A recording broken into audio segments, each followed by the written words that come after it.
Notice me, senpai! What's up, nerds? It's your boy, the OGGM, coming to you mostly live, feeling a little under the weather. Nobody cares.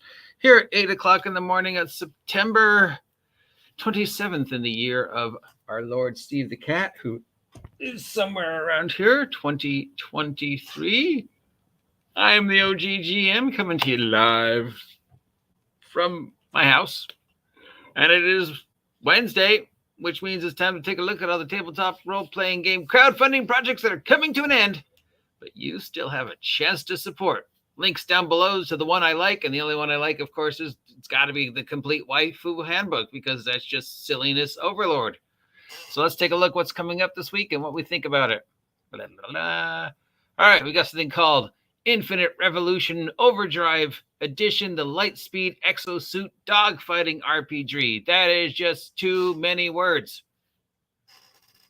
All right, this is from Gwendolyn Clark. It's an original system, $55. This is the most popular pledge. Gets you the PDF and the print versions of the books, a rule reference board, as well as stickers. Well, stickers, you got me there. And VTT assets, Lightspeed dog suits and exosuits.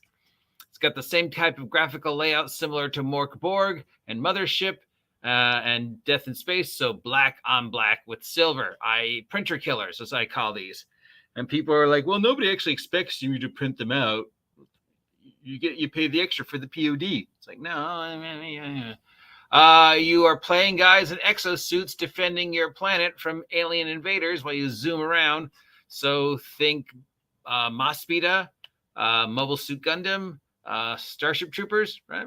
And then I guess there's stuff you can do campaign-wise when you're not flying around in your Lightspeed exosuit. Maybe there's rules for, how being at light speed affects your life, where, of course, if what we've been told based upon the theory of relativity is true, when you go to the speed of light, time is relative to you, but as compared to what time is relative to the rest of the world. So, 1 second at light speed is like a day in the real world, but you have no sensation of how much time has passed. Time is passing as normal for you when you're going at the speed of light, but for the rest of the world, far more time has passed. So 10 seconds in light speed might be a year or two in the real world. So hopefully they cover that, the psychological,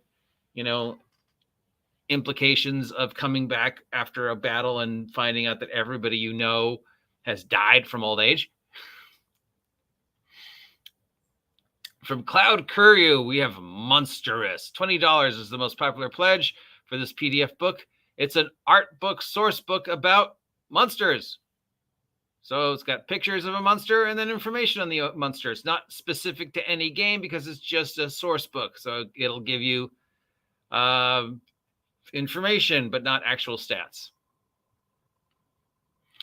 And my nominee for Best Game of the Week, the Complete Waifu Handbook from Loading Crew Crafts for D&D 5e and D&D 5e adjacent. $25 gets you the PDF of the book and music. Who doesn't want to play a waifu in their 5e D&D game? I mean, yeah, of course. Why wouldn't we? Big girls with big titties and big swords fighting to defend the city, all the while dressed up like maids or doctors or whatever else your waifu dresses up like. Yeah, there's just so many things wrong with this that I absolutely love it.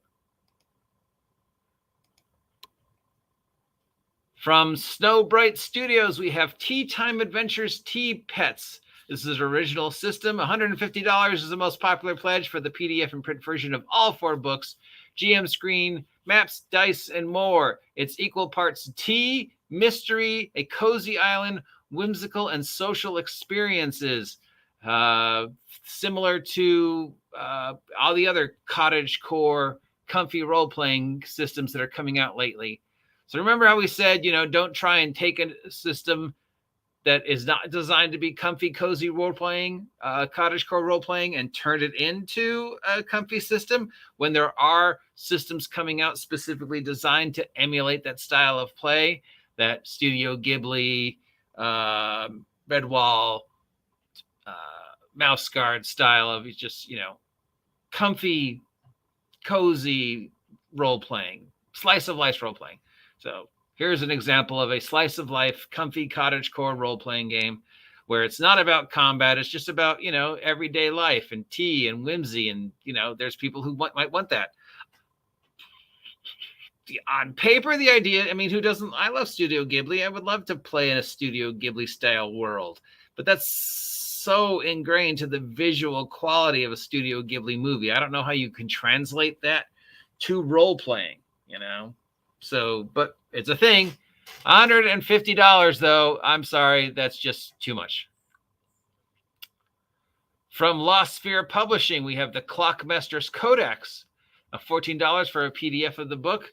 It is a book of apparently collected wisdom and voice DM tips. So it's a DM tips book for $14.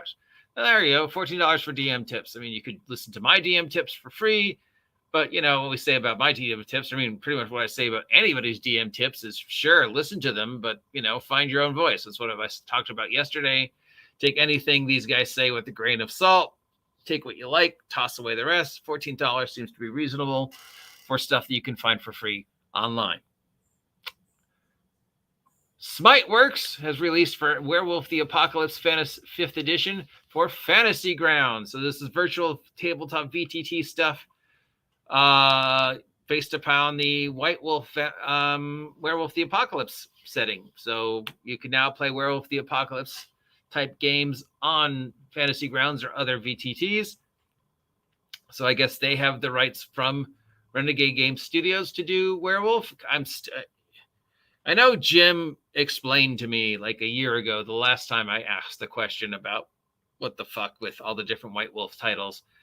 And I forgot, but I'm sure it has something to do with never being copyrighted. So it became public domain when White Wolf dropped the ball.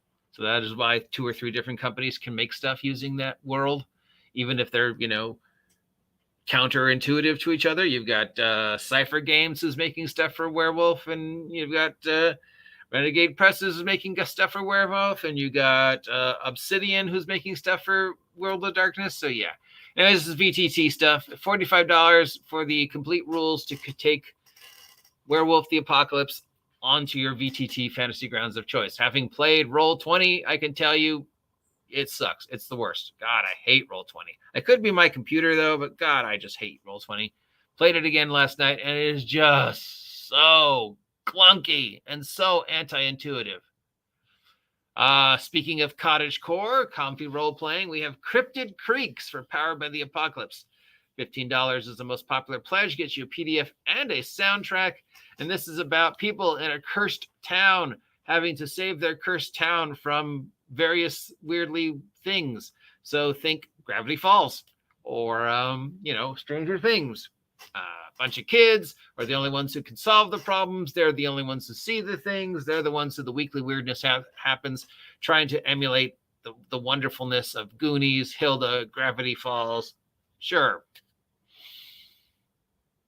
It's kids on bikes with boats, this guy says, and $15. Why not? We have a new system called Cottage and Cerebuses from Glimp. This is for D&D 5e, Pathfinder 2nd edition, as well as being its own system.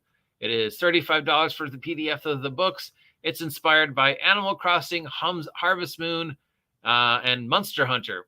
Cottages and Cerberuses is a cottagecore monster hunting tabletop role-playing game where you hunt monsters around your house using their remains to improve your quality of life. So yes, definitely a Harvest Moon Monster Hunter type game. You go and kill the dragon, take all the parts from the dragon, and then use those parts for cooking or crafting or decorating your house or buying armor. So another cottagecore game, $35 seems a little pricey.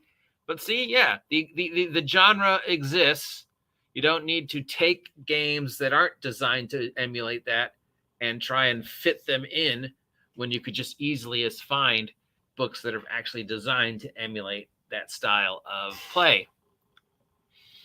Got a comic book that's looking for support. This is coming called Ringbreaker. It comes to us from Alan Barr over at Hyperstar Comics. $20 gets you a print version of the first issue, as well as copies of all the covers. Looks like a Prince Valiant, Nordic-inspired comic book. So if you're looking to support an up-and-coming comic book, here you go. Ringbreaker from Hyperstar Comics, excuse me.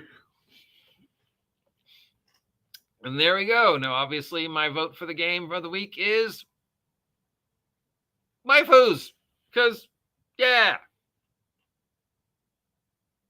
That's it. If any of these crowdfunding projects stand out to you, that's something that you want to support, head over to your crowdfunding site of choice, be it Crowdfunder, Kickstarter, Backrolit, GoFundMe, GameFend, Itch.io, Zine Quest, or the others, and pick them up. You get a PDF, probably a copy of the game, maybe some free stuff. It's always a nice way to support small press. If any of those stand out to you, let me know. Otherwise, we'll be back next week with the exact same thing. Till then, I am your host, the OGGM. Please take a moment to subscribe if you haven't yet. Buy my amazing merch if you haven't had a chance to buy my merch. And, of course, stay off my